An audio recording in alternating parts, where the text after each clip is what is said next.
Good afternoon, everyone. I wanted to just provide you with a few resources as you are writing your first rough draft of your contextual analysis. I know that some of you are struggling to figure out how you would put this paper together, and I just want to reassure you that the contextual analysis is not a completely different beast.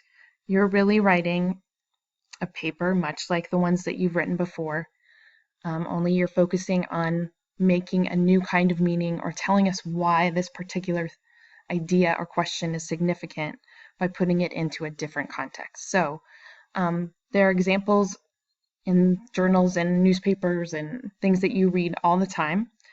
And there is a good example this weekend in the New York Times Sunday Review that I'll talk to you about. But let me just show you where a resource is. On Digication, I provided you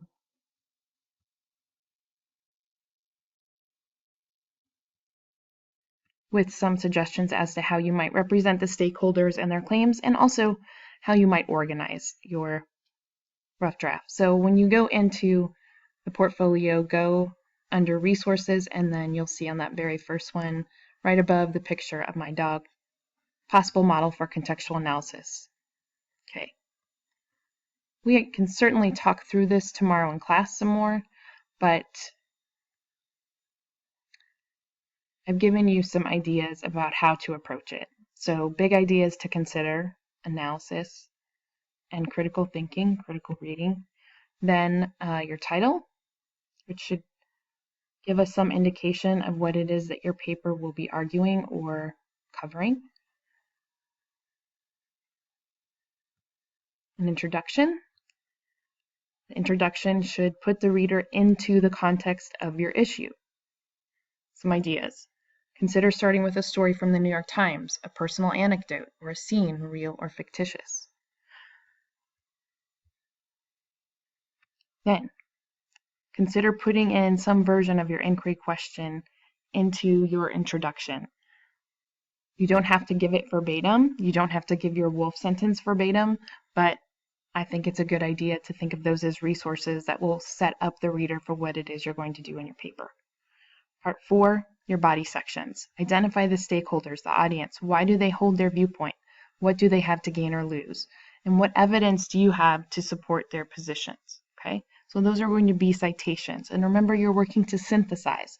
So you should be able to bring together various sources and voices and ideas within individual paragraphs. You do not need to, and often it is more cumbersome to devote entire paragraphs to individual sources. It's better for you to be able to find common threads and points of similarity and differences. The issues in your contextual analysis. What are the issues? Who cares? What is the framework that you are using to look at the issue? Okay, so you can go ahead and look at that resource online. I hope that you will find it useful. I've also provided some tips for getting started, answers to frequently asked questions,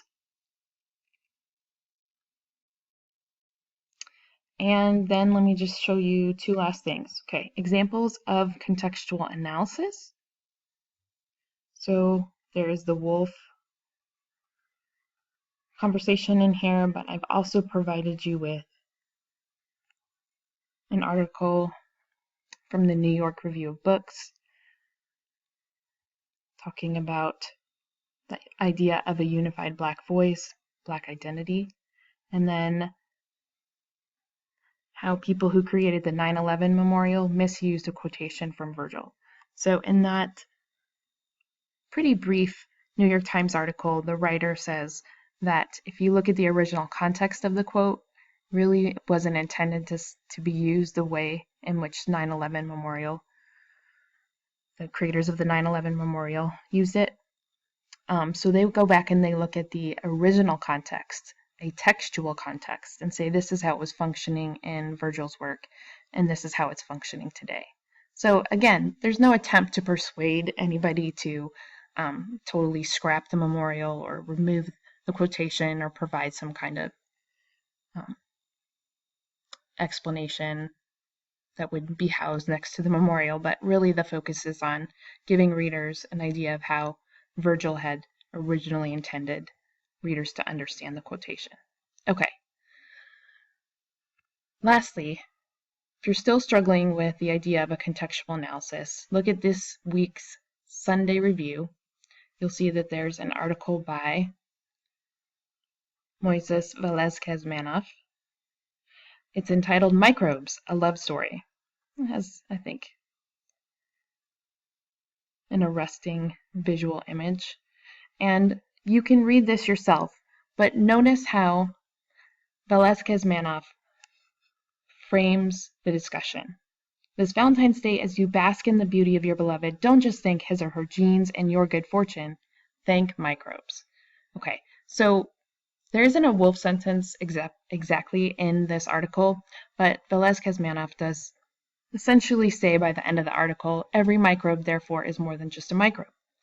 Imbued with profound symbolic meaning, microbes represent, and then he says that they represent a lot of things. He says that they work towards reproductive ends, that they actually help explain why it is that we are attracted to other people, and presents some research from microbiologists who have looked at the ways in which microbes act on, I want to say it was rats. No, it wasn't rats. I don't know. How they act on animals. So he is